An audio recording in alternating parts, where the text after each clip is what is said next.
7th class के सभी दोस्तों और पेरेंट्स को मेरा नमस्कार। मेरा नाम है हेलो अध्यापक और आज आपके लिए लाया हूँ कक्षा 7 का हिंदी का PG1 टेस्ट 2025-26। ये क्वेश्चन पेपर आपकी नई टेक्स्ट बुक पर पूरी तरीके से आधारित है दोस्तों। इसमें आपको अपठित बोध मिलेगा, इसमें आपको क्वेश्चन आंसर मिलेंगे, ग्रामर के क्वेश्चंस मिलेंगे, संवाद मिलेगा और रचनात्मक लेखन मिलेगा, अनुच्छेद मिलेंगे और सबसे इम्पोर्टेंट बात आपको ये पता चलेगा कि कौन सी क्वेश्चंस इम्पोर्टेंट हैं और एग्जाम में आने लायक हैं। तो चलिए दोस्तों स्टार्ट करते हैं आपकी आवधिक परीक्षा 1 2025-26 कक्षा 7 हिंदी।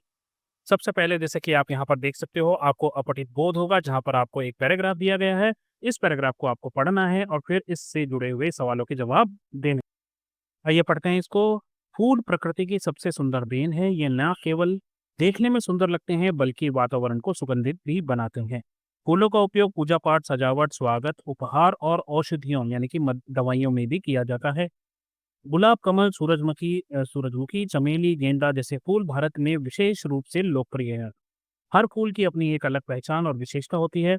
कमल भारत का राष्ट्रीय फूल है जो कीचड़ में खिलता है लेकिन फिर भी सुंदरता और पवित्रता का प्रतीक माना जाता है। गुलाब को प्रेम और सौंदर्य का प्रतीक माना जाता है।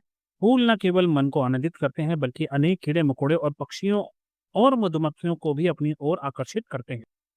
वैज्ञानिकों के अनुसार कुछ फूलों की खुशबू मानसिक तनाव को भी कम कर सकती है। फूलों के फूलों से इत्र बनाए जाते हैं, सेंट जिसे बोलते हैं, और कुछ फूलों की पंखड़ियां आयुर्वेदिक औषधियों में उपयोग होती हैं।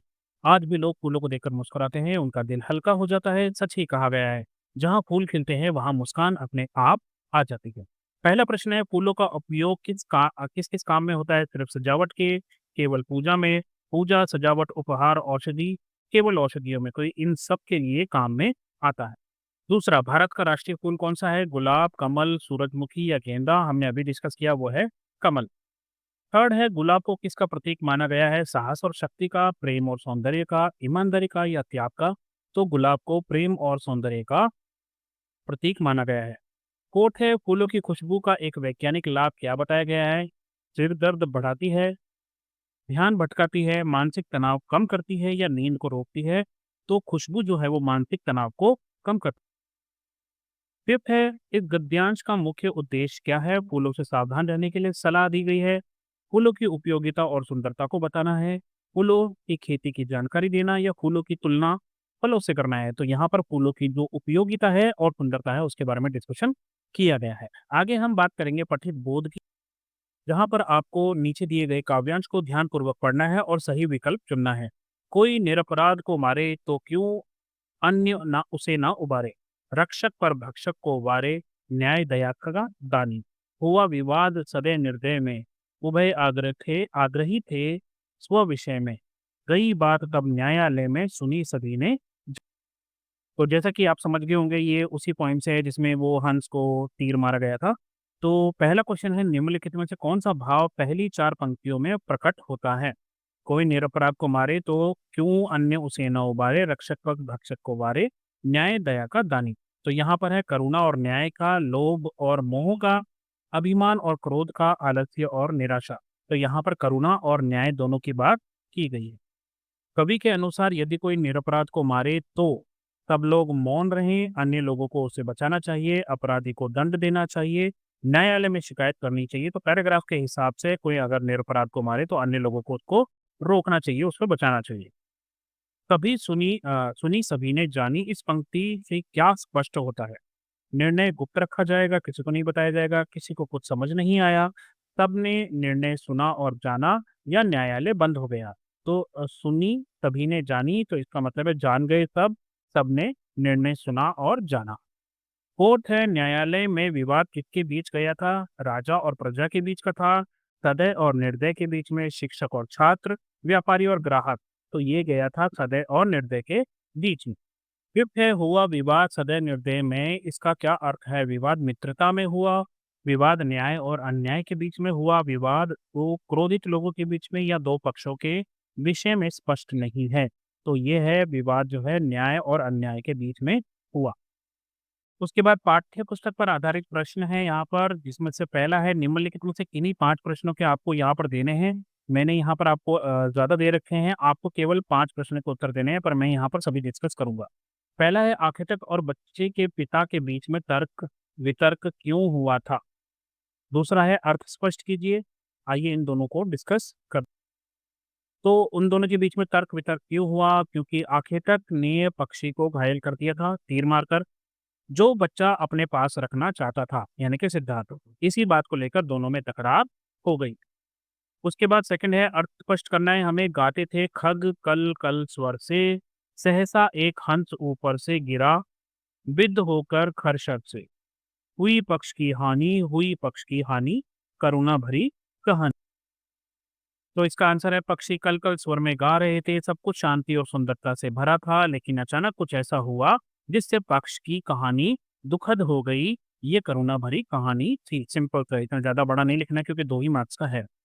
थर्ड है पिता ने बेटों को दूसरे प्रकार का धन संचित करने की सलाह क्यों दी? इससे पिता के बारे में क्या पता चलता है? तो उन्होंने अनुभव से सीखा था कि धन कभी भी खो सकता है, लेकिन जो ज्ञान, जो गुण और सेवा का धन हमेशा आपके काम आता है। इससे पता चलता है कि वह बुद्धिमान और दूरदर्शी थे, दोनों ही।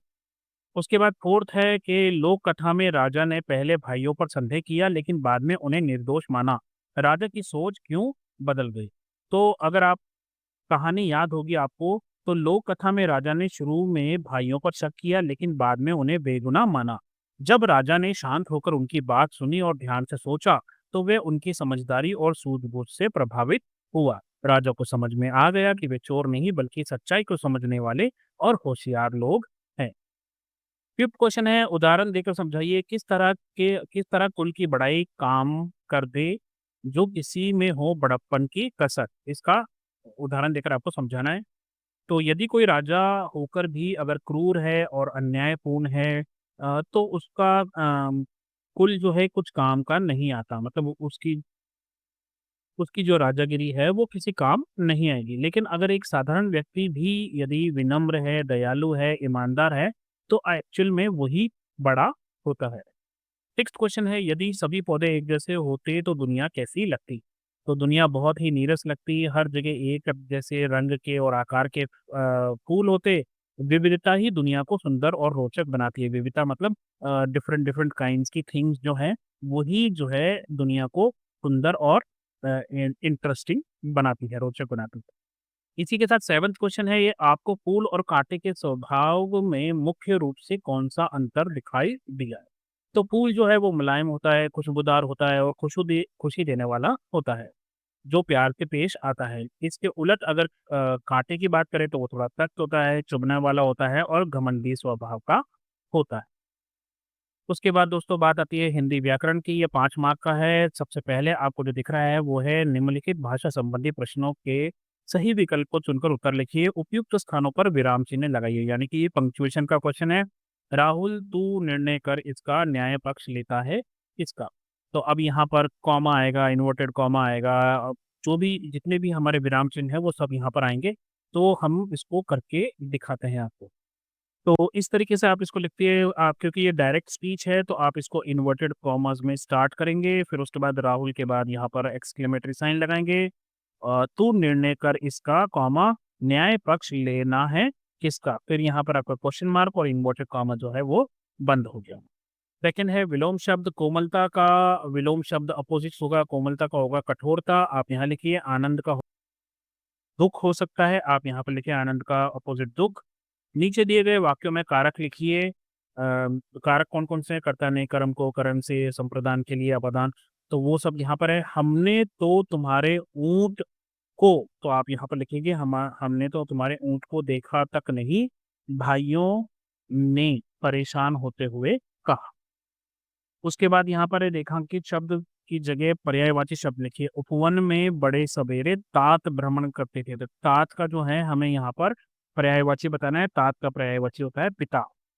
नीचे दिए गए विशेष्यों के लिए एक विशेषण लिखिए। फूल से जुड़ा हुआ कोई एक विशेषण, खासियत, तो फूल जैसे खुशबूदार होते हैं, खूबसूरत होते हैं, वो लगा सकते हैं आप।